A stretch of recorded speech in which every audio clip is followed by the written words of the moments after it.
Halo pemirsa GPR TV dari Sabang sampai Merauke, dari Miangas hingga Pulau Rote. Bertemu lagi bersama saya Mona Azhari Nisa dalam program Kominfo Newsroom.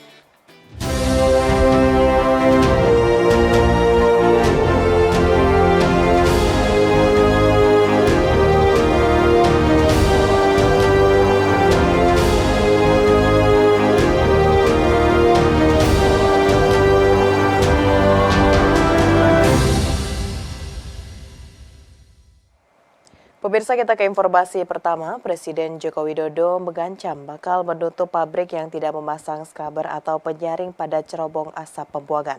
Instruksi pemasangan ini sebelumnya disampaikan Presiden dalam rapat penanganan polusi udara Jabodebek di Istana Negara, Jakarta.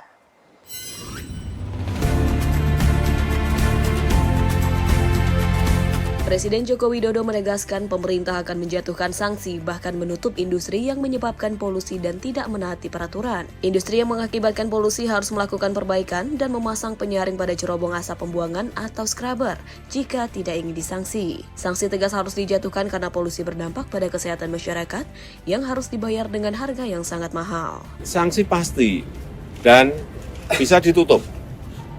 Kemarin di rapat sudah sampaikan. Kalau tidak mau memperbaiki, tidak pasang scrubber, tegas untuk ini. Karena harga kesehatan yang harus kita bayar itu sangat mahal sekali. Pemerintah akan terus mengawasi emisi yang dihasilkan oleh industri, pembangkit listrik, hingga sepeda motor dan mobil.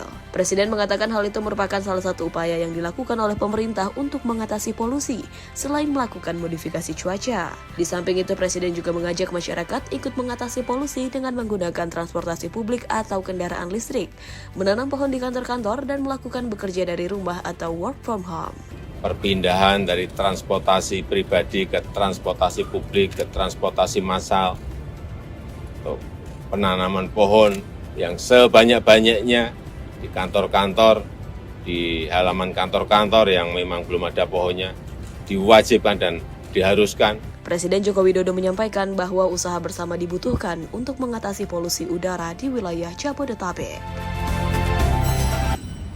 Pemirsa, Presiden mengatakan konsep pendidikan yang diterapkan di SMK Negeri Jawa Tengah, Semarang nantinya dapat diperluas untuk menyediakan fasilitas pendidikan secara gratis bagi anak-anak dari keluarga tidak mampu secara nasional. Oleh karenanya, Presiden akan menginstruksikan Mendikbudristek Nadiem Anwar Makarim untuk turut meninjau dan melakukan evaluasi. Presiden Republik Indonesia Joko Widodo mengapresiasi program pembelajaran dari pemerintah provinsi yang memberikan akses serta fasilitas pendidikan secara gratis bagi anak-anak dari keluarga tidak mampu di Jawa Tengah. Dalam keterangan pers, Presiden mengatakan konsep pendidikan yang diterapkan di SMK Negeri Jawa Tengah Kota Semarang ini ke depannya dapat diperluas secara nasional di Indonesia. Oleh karenanya, Presiden pun akan menginstruksikan Mendikbudristek Nadiem Anwar Makarim untuk turut meninjau SMK Negeri Jawa Tengah dan melakukan evaluasi. Nanti saya akan perintah Mendikbud untuk datang ke sini, dievaluasi lagi, dan bisa diperluas ke provinsi yang lain untuk keluarga yang tidak mampu. Selain itu, Presiden juga mengapresiasi sarana dan prasarana yang ada di SMK Negeri Jawa Tengah Kota Semarang, karena menurutnya fasilitas yang disediakan sekolah tersebut cukup lengkap dan sudah sejalan dengan kebutuhan dunia industri. Kementerian Pendidikan, Kebudayaan, Riset, dan Teknologi meluncurkan Merdeka Belajar episode ke-26 yang bertajuk Transformasi Standar Nasional dan Akreditasi Pendidikan Tinggi. Dua hal dari kebijakan tersebut yang memungkinkan transformasi pendidikan tinggi melaju lebih cepat. Menteri Pendidikan, Kebudayaan, Riset, dan Teknologi Nadiem Anwar Makarim meluncurkan Merdeka Belajar episode ke-26 yang mampu mentransformasi pendidikan tinggi dengan memerdekakan standar nasional pendidikan tinggi dan sistem akreditasi pendidikan tinggi yang meringankan beban administrasi dan finansial. Merdeka Belajar episode kali ini akan memudahkan perguruan tinggi untuk lebih fokus dalam meningkatkan mutu Tridharma perguruan tinggi, yang dimana sebelumnya standar nasional pendidikan tinggi bersifat kaku dan rinci, sehingga perguruan tinggi kurang leluasa untuk merancang proses dan bentuk pembelajaran sesuai kebutuhan keilmuan dan perkembangan teknologi. Misalnya syarat kelulusan yang tidak relevan dengan zaman dan alokasi waktu yang diatur sampai per menit per minggu dalam satu SKS. Untuk itu terkait dengan standar penelitian dan standar pengabdian, terdapat beberapa perubahan, yakni penyederhanaan lingkup standar penelitian dan standar pengabdian kepada masyarakat dari 8 standar menjadi 3 standar. Lalu penyederhanaan pada standar kompetensi lulusan dan penyederhanaan pada standar proses pembelajaran dan penilaian. Dan yang pembagian SKS ini udah nggak relevan lagi Bapak Ibu. Bahwa kita harus secara preskriptif mengatur komposisi dari harus berapa di dalam ruang kelas, berapa yang jam waktu PR, ya, dan lain-lain, kegiatan mandiri berapa. Ini udah tidak relevan lagi di dunia sekarang. Setiap mata kuliah, setiap prodi akan punya standarnya sendiri. Kalau memang mayoritas atau 70% dari waktunya adalah project based, kami tidak bisa melakukan itu kalau standarnya sangat kaku dan preskriptif. Sehingga sekarang kami mendefinisikan satu SKS itu sebagai 45 jam per semester. Sudah. Ya, sudah. Pembagian waktu itu ditentukan masing-masing perguruan tinggi, terserah. Lebih lanjut, Mendikbudristek Nadiem mencontohkan transformasi terkait sistem akreditasi pendidikan tinggi di mana status akreditasi yang disederhanakan seperti biaya akreditasi sekarang ditanggung pemerintah dan proses akreditasi dapat dilakukan pada tingkat unit pengelola program studi. Sebelumnya itu, akreditasi yang sekarang dijalankan itu memiliki berbagai status. Bisa tidak terakreditasi, bisa baik sekali, atau unggul. Biaya akreditasi tersebut itu dibebankan kepada masing-masing perguruan tinggi. Dan akreditasi itu dilakukan masing-masing program studi. Masing-masing program studi.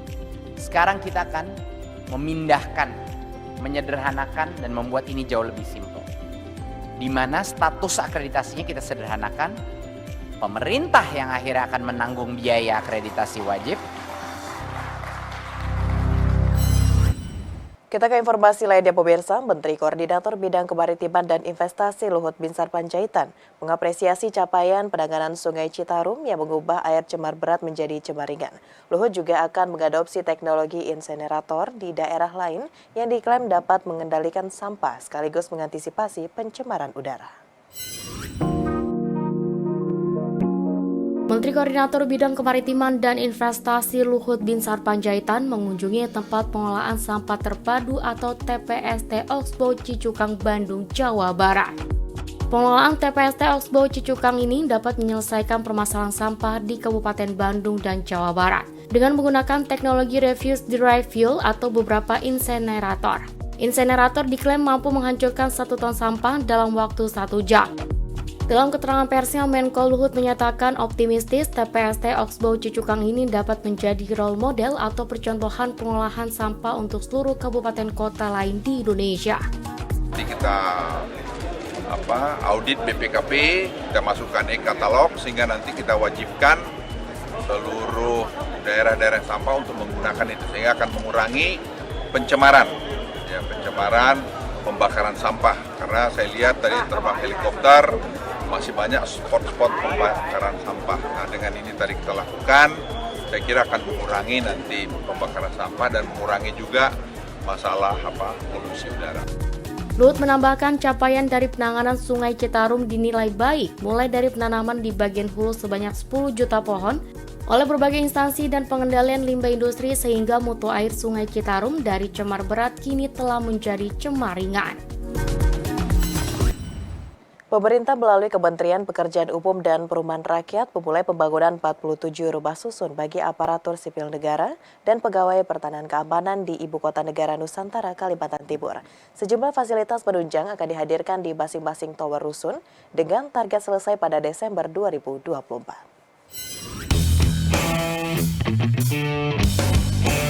Pemerintah melalui Kementerian Pekerjaan Umum dan Perumahan Rakyat memulai pembangunan 47 rumah susun untuk aparatur sipil negara, pegawai pertahanan keamanan di Ibu Kota Negara Nusantara, Kalimantan Timur. Dirjen Perumahan Kementerian PUPR Iwan Supriyanto mengatakan, pembangunan itu dilakukan untuk mendukung proses pemindahan ASN secara bertahap ke IKN yang dimulai tahun 2024.